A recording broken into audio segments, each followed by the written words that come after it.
বাংলাদেশের প্রধানমন্ত্রী হিসেবে শপথ গ্রহণ তারেক রহমানের, নতুন সরকারের রাজনৈতিক চ্যালেঞ্জ ও জন আকাঙ্ক্ষা। দীর্ঘ 1 দশক পর বাংলাদেশের রাজনৈতিক পট পরিবর্তনের মাধ্যমে যে নতুন সরকার দায়িত্ব গ্রহণ করেছে, রাষ্ট্রের ভঙ্গুর প্রতিষ্ঠানগুলো সংস্কার এবং দ্রব্যমূল্যের ঊর্ধ্বগতি নিয়ন্ত্রণে তাদের প্রাথমিক পদক্ষেপগুলো কতটা কার্যকর হবে বলে আপনি মনে করেন? দেখুন, সব থেকে বড় কথা, যতটুকু আমরা শুনেছি জনাব তারেক রহমানের সম্পর্কে, খালেদা জিয়ার পুত্র, এবং ওনার কাছে এটা এই মুহূর্তে সব থেকে বড় চ্যালেঞ্জ বাংলাদেশকে মৌলবাদীদের হাতছানি থেকে রক্ষা করে বাংলাদেশকে স্বাভাবিক জনজীবনে এবং স্বাভাবিক ছন্দে ফেরানোর।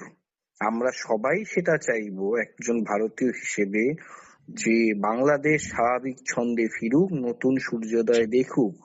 কারণ আমরা বিগত দিনে যে বাংলাদেশ ডিস্টারবেন্স দেখেছি এবং তার আজ আমাদের সীমান্ত পার্শ্ববর্তী এরিয়ায় যেগুলো, তার মধ্যেও এর এফেক্ট এসছে। তো সেই জায়গায় দাঁড়িয়ে আমরা চাইবো যে ভারত বাংলাদেশের যে একটা সুদৃঢ় বন্ধুত্বপূর্ণ সহাবস্থান ছিল, এবং পরবর্তীতে সেই জায়গায় কিছুটা ছন্দপতন হয়েছে যে আমাদের কোনো মানুষ ভারতের থেকে বাংলাদেশে যেতে পারবেন না ঘুরতে, বা বাংলাদেশ থেকে মানুষ ভারতে আসতে পারবেন না ট্রিটমেন্ট করাতে বা ঘুরতে।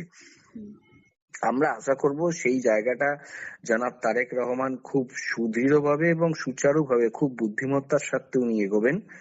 তো ওনার কাছে আবার বলছি, সব থেকে বড় চ্যালেঞ্জ, এবং যে বাংলাদেশে যে উগ্র মৌলবাদের জন্ম নিয়েছিল, সেই মৌলবাদের হাত থেকে, মৌলবাদীদের হাত থেকে বাংলাদেশকে বাঁচানো, বাংলাদেশে যে রকম যা গণ অভ্যুত্থান, গণপ্রজাতন্ত্রী বাংলাদেশে গণ অভ্যুত্থানের নামে যে টেরোরিজম চলেছে, যে নাশকতার কাজ চলেছে, সেগুলোকে আবার ঠিক করে সেই জায়গায় পঠন পাঠনের মতো ব্যবস্থা করা বা সেখানে কাজকর্মের মতো ব্যবস্থা করা, সেটা সব থেকে বড় চ্যালেঞ্জ এই মুহূর্তে তারেক রহমান জনাবের কাছে।